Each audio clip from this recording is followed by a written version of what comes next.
Hey everybody, it's your girl Deanna with You Got This Sis, and this is my first podcast episode.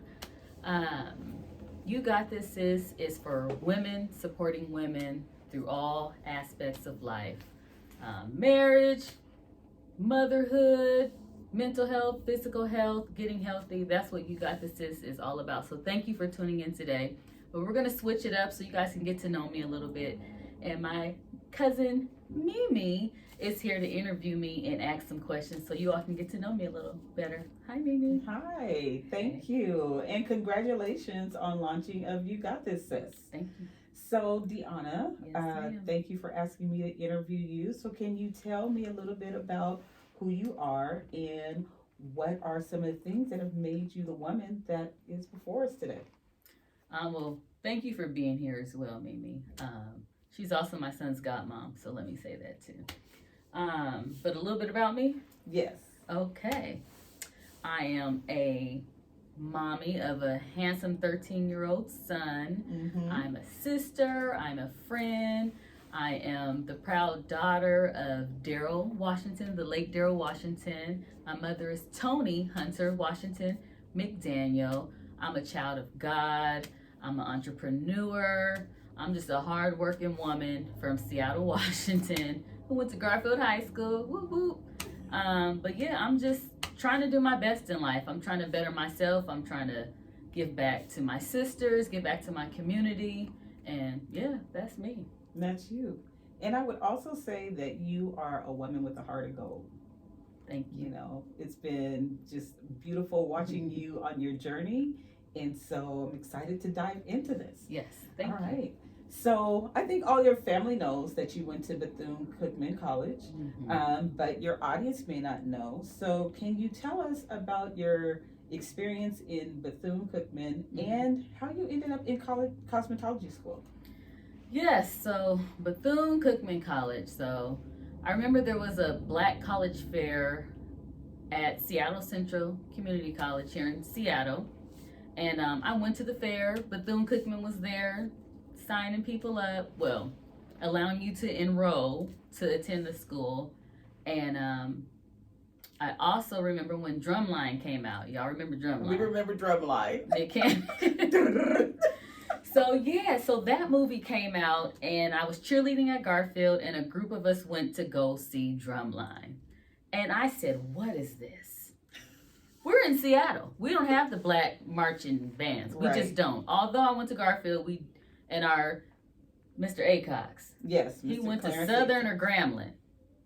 One of them. I believe Grambling. Okay, so he brought that flavor to Garfield High School. So we always had a nice marching band, but not how they do it down south. Right. So that movie Drumline came on, and I saw Bethune-Cookman in the movie, and the girls had on a leopard print outfit. And That's all you need. Yeah. I said, I want to go to that school, and I want to do that. I want to be a majorette. So, but if I'm being honest, that's the only reason I wanted to go, to become a majorette. Okay. I didn't know what I wanted to major in. I didn't, I just kind of went. I remember when I went to college, it felt like it was going to be summer camp. I was like, what am I doing here? What's happening? So I remember being in Florida, and I went to tour cosmetology school because that was always my passion, is doing hair. And I called my mom. I said, hey, Mom, there's a hair school down here. I'm thinking about doing that. She said, no, you need to finish what you started. I was like, but I really want to go to hair school. So I was kind of torn, and I ended up leaving Bethune-Cookman. My sister attended Spelman in Atlanta, Georgia. She was going to go to Spelman or Howard. I said, okay, wherever you go, I'll go with you and find a cosmetology school. So she ended up in Atlanta, and I ended up enrolling in at Empire Beauty School for cosmetology school. And yeah, it's the best thing I ever did. It flowed for me. I could pass my little quizzes, and yeah, and I'm a licensed cosmetologist to this day. Congratulations. Thank you. Now, a lot of people would look at that situation in your life where you had started college and you wanted to change, and they would see you not finishing college as a failure, right? So what would you say to people who view situations where you're not feeling your passion and maybe you need a change. And so you didn't complete something that you started. What would you say to the people out there? And most importantly, what would you say to the young women who may be in situations where they're not feeling their passion? Right. I would say you have to follow your heart. And, while I'm raising my son now, I try and look at what he's good at, and then I'll make a suggestion. I say, hey, Daryl, you should start your own business making ties. He tells me, no, I don't want to do that. So I leave it alone, right? Okay. He's into gaming and technology, so you should be a gamer. I just try and look at what he's good at so I can push him in that direction so that when he has a career, he's happy with, what he's doing. So my encouragement to young ladies and to mothers is just allow yourself to do what you want to do. It doesn't always look like college for everybody. There's nothing wrong with college. I support college, but there's plenty of trades out there. There's plumbing, which my father was an entrepreneur of plumbing. Made great money to provide for his family. There's cosmetology school.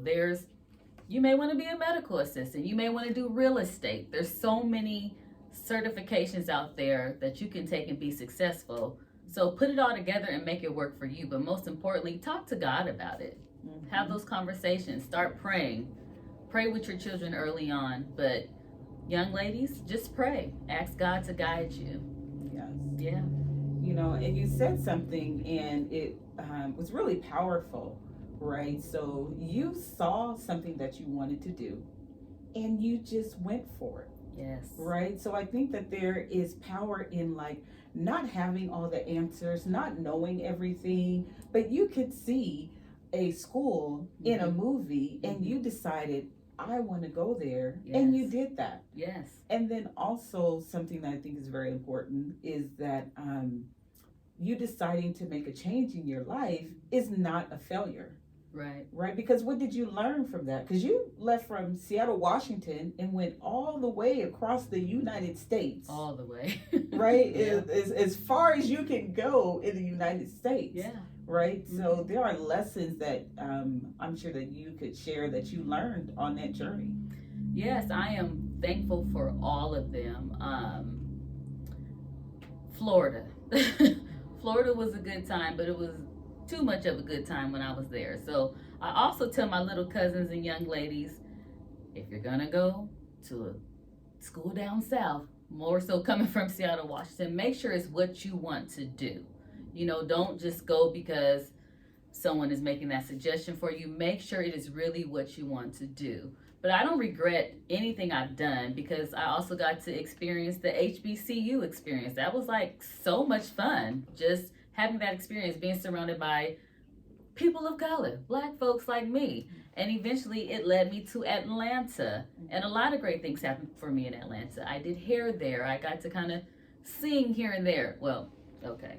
Well, I'm not going to give nobody a shout out, but I made it into some very nice music studios, okay? I don't know why I'm not famous yet. But, it led me on a great journey. It got me out of Seattle. Nothing wrong with Seattle. But I was just able to see different things living in these different states. Thank you. And I think that contributes to your growth as an individual. So now I want to go a little bit more deeper. Okay. So what has been the most challenging situation in your life that you've had to face, and how did you get through that? Well, there's a few challenging situations I've had to face. One would be losing my father when I was about 10 years old. I lost my dad to lung cancer. Yeah. And, when you're younger and you lose a parent, I don't think it doesn't really hit you right away, but it hits you later on in life, the older you get. So as I'm going on life's journey, I'm like, man, I wish my dad was here to give me suggestions on dating or on my business goals or, needing him to talk to my son or maybe just knowing for my son to know his grandfather. Right. So I just missed those things. Another challenging situation was realizing that I'm a single mom. I'm going to be raising my son by myself. That was a challenging situation. Most recently, another challenging situation was being laid off from my job. Right. That was a lot. That was a challenging situation for me.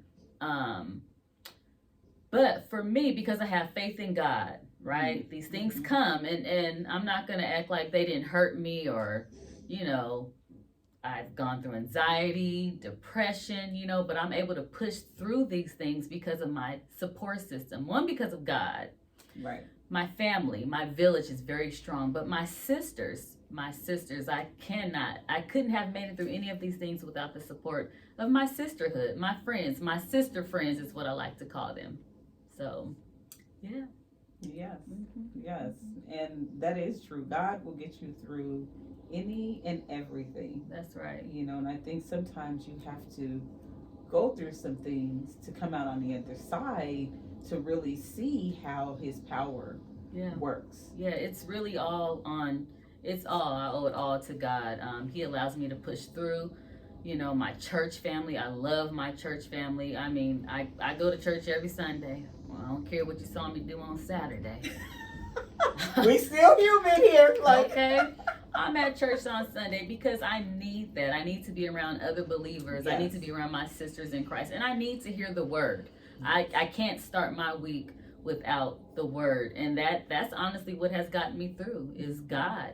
So, yes. Yeah. Thank you for sharing that. Amen. Now, you talk a lot about entrepreneurship. Yes.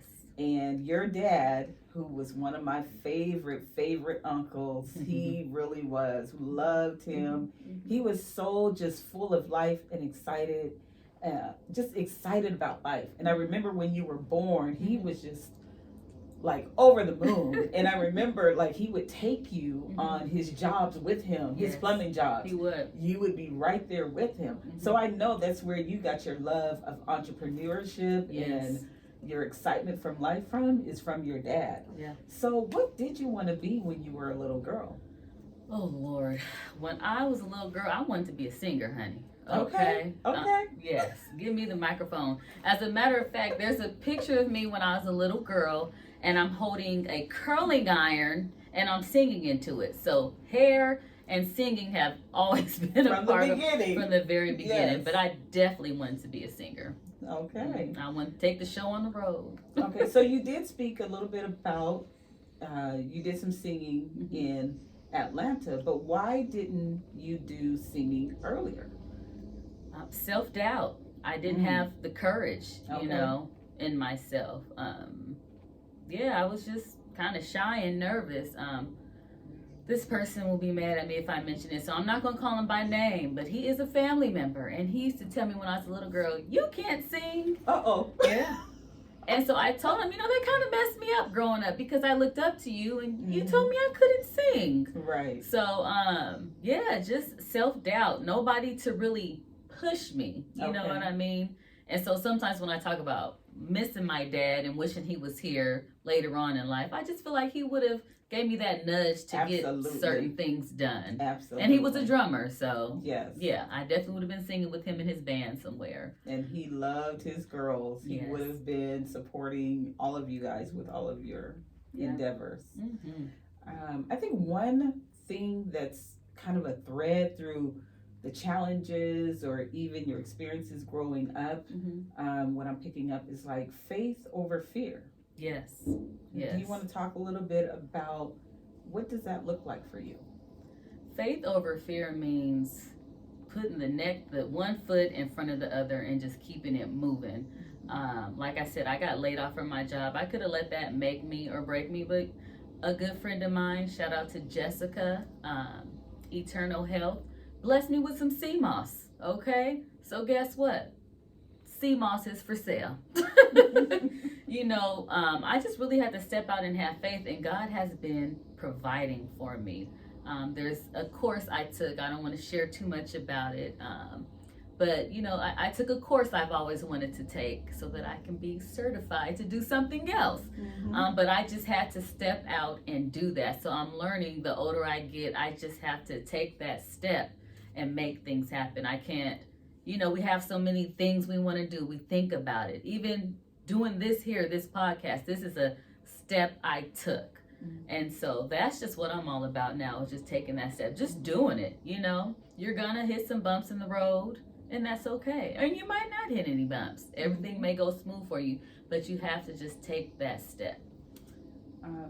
Great wisdom, great knowledge, great advice for all women, right? All ages, to let them know that you got this, sis. You got this. Right? Yeah. So now tell us a little bit about the inspiration for You Got This, sis. Yeah, so the history of You Got This is, as you all know, I'm an entrepreneur. I'm also a hairstylist. So initially, it was going to be a hair care product line, and which it still may be. Stay tuned.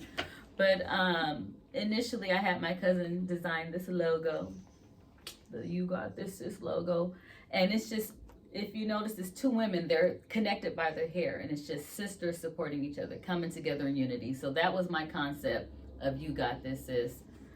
Just coming together as women, supporting each other. Now, what was the question? What was the inspiration for You Got This? The inspiration for You Got This, sis, was just me going through trials and tribulations in life, and realizing, you know, I have a support system. For a long time, I didn't want to turn to people for support. I wanted to do things on my own, right? I can do this. But I have great friends who step up and say, girl, come on. I got a cousin Mimi that'll call and check on me.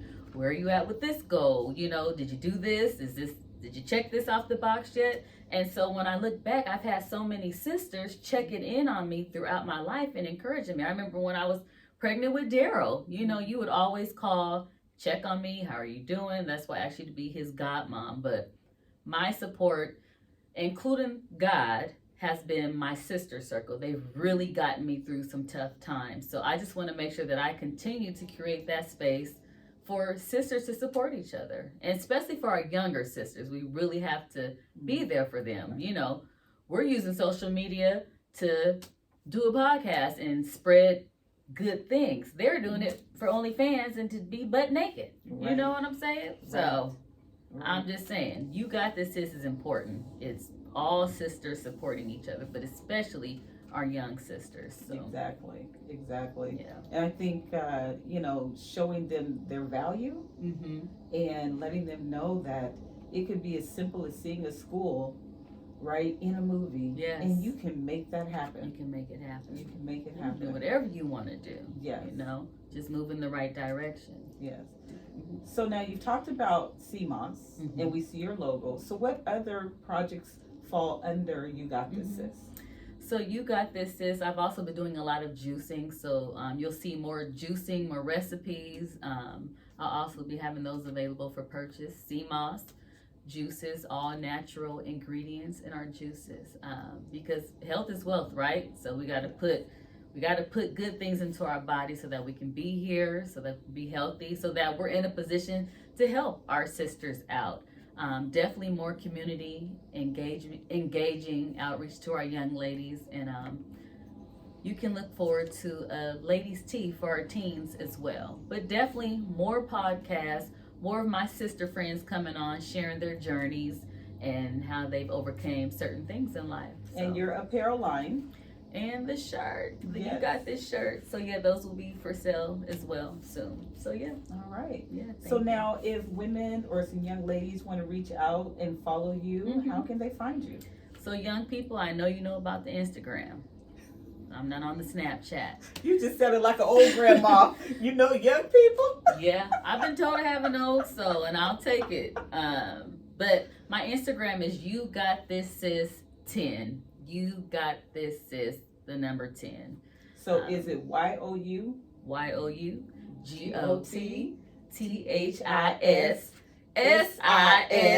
10. All right. Thank you so much. It has been an honor to interview you and just congratulate you on your launching of your podcast. And it's been an honor just to watch you grow and blossom into the beautiful woman in front of here today. So proud of you. And you got this, sis. Yes. Thank you, Mimi. Thank you. Mwah.